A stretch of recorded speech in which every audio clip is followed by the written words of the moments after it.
Қайырлы күн оқушылар, жаратылыстану 4-ші сынып, пайдалы қазбалар қалай пайда болады? Бүгінгі сабақта тау жынысы не екенін білесің. Жер қыртысында пайдалы қазбалардың пайда болу жолдарымен танысасың. Тірек сөздер: тау жынысы, магмалық тау жынысы, шөгінді тау жынысы. Балалар, жер қыртысы басқа алып ғаламшарлармен салыстырғанда жердің беткі қабаты қатты екенін білесің. Оны жер қыртысы деп атайды.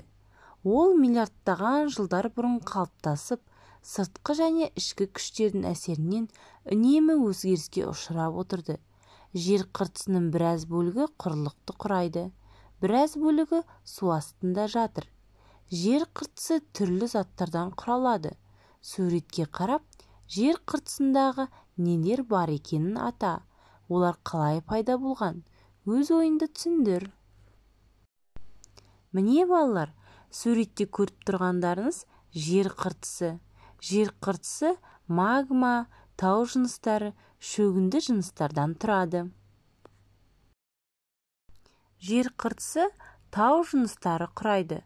Тау жыныстары қатты, сұйық, бұрпылдақ болады. Жанартау артқылаған жер бетіне магма шығады. Ол суыған кезде қатты жыныстарға айналады. Осындай қатты заттар магмалық тау жыныстары деп аталады. Гранит, темір, алтын, күміс магмалық тау жыныстары.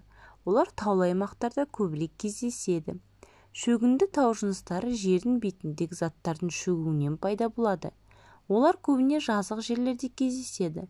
Мұндай жыныстар негізінен тірі ағзалардың қалдығынан ыдырап, шіріп, нығыздалуынан түзілген.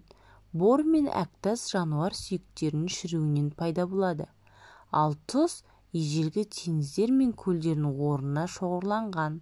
Көмір, мұнай, газ, бор, әктас, тұз бұлар шөгінді тау жыныстары. Міне балалар, суретте көріп тұрғандарыңыздай, бірінші бағандағы суреттер тау жыныстары, екінші бағандағы шөгінді тау жыныстары. Үшінші бағандағы суреттер де шөгінді тау жыныстарына жатады. Балалар, алтын табиғатта қандай күйде кездеседі?